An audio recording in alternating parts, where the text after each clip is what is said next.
nice.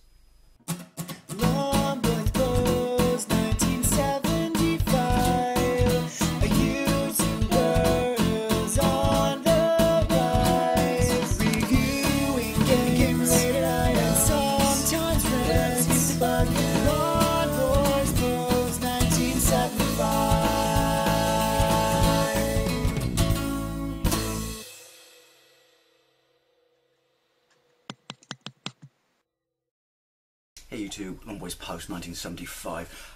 Yeah, title, absolutely epic PlayStation find in a charity shop. It's not really a pickup video. I mean, there's only 2 items. Well, you know there are only 2 items, I guess, if you've looked at the thumbnail, even though I haven't actually made the thumbnail yet. Never mind. But yeah, first of all, random tangent. I'm not one of those people who's a great believer in sort of fate and that everything happens for a reason. To me, life is basically a series of connected random events that just occur. But that said, there's no denying that every now and then sometimes I kind of question that, because something that initially inconveniences you or pisses you off royally sometimes leads to you doing something that you wouldn't have done if that didn't happen, and that leads to an absolutely, you know, epic, you know, score or haul or find or just cool beans in general.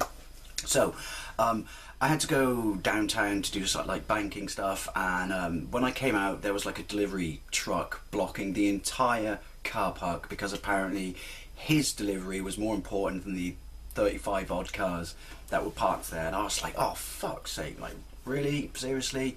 And so I was like, oh fuck this, I gotta kill some time. Not before I wrote, when he took his shit into the store in his trucks, you know, like one of the trips in big letters and the grime on the back of the truck, because obviously you got diesel filth all over the back. Honk if you like small penises. So I hope he had a lot of fun with that. Sorry, you didn't need to know that. So yeah, I went to, I forget which charity shop it was, and the bag's downstairs. Yeah, so I went to a charity shop, and it's funny because I can't be the only person. You know, when you see something, you're not full on staring at something, it's kind of in your peripheral vision or whatever, and you kind of, you know, you take it in, but it's something that your brain just won't accept. You're like, no, surely not, that wouldn't be in a charity shop. Why would that be in a charity shop? It does make me wonder how many times I probably passed up, you know, what could be wicked beans sort of finds. But yeah, so I'm in this charity shop, and I'm going up and looking at, you know, your standard tat of like Christmas sports quiz DVDs and fucking shit CDs, mainly by Celine Dion.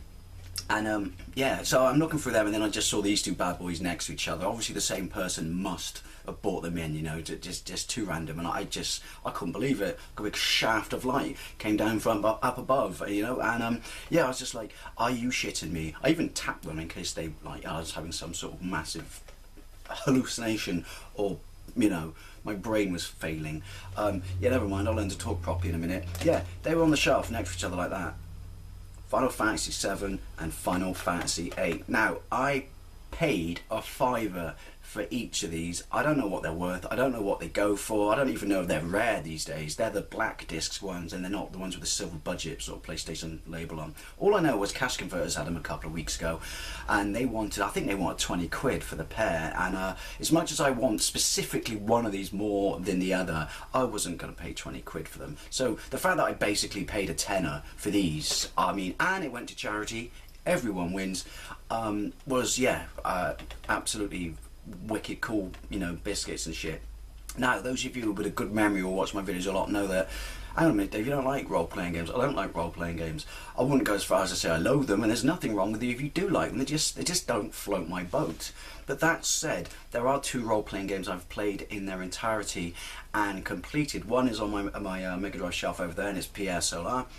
And that was mainly, I played that through from start to finish, even though it is a very good game, simply because it was just epic to have a new game for an old system, if you know what I mean. But the other one is Final Fantasy 7. I love this game. It's an absolutely fantastic game. It was released in 1999, I think, yeah.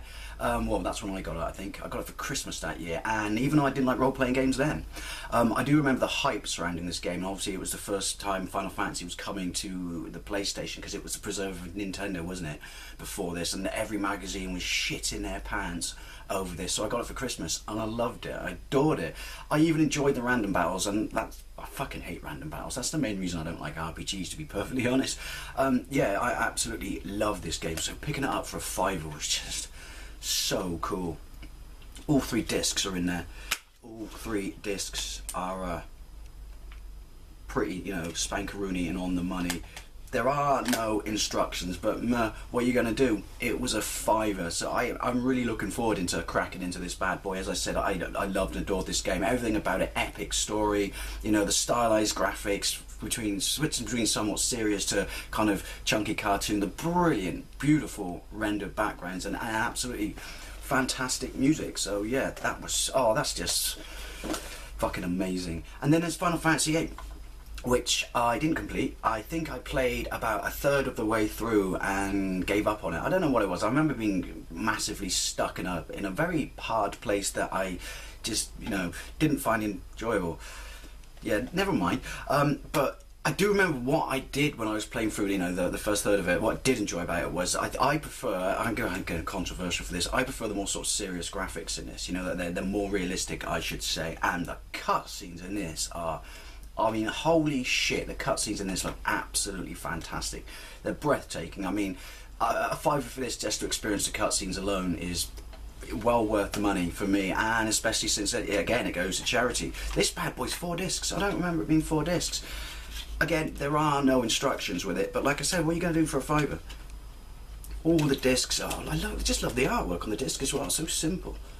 All the discs are absolutely, you know, spankaroony, and yeah, so it's brilliant, because initially being incredibly pissed off by the inconvenience of being blocked in by a lorry, you know, while it annoyed me, it paid fucking dividends, big style.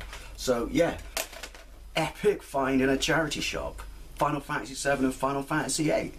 Anyway, I'm off to play them. Well, not both of them simultaneously, and I'll be honest, chances are I might not even play 8, but yeah, brilliant. Anyway, thank you very much for watching, and I'll see you later.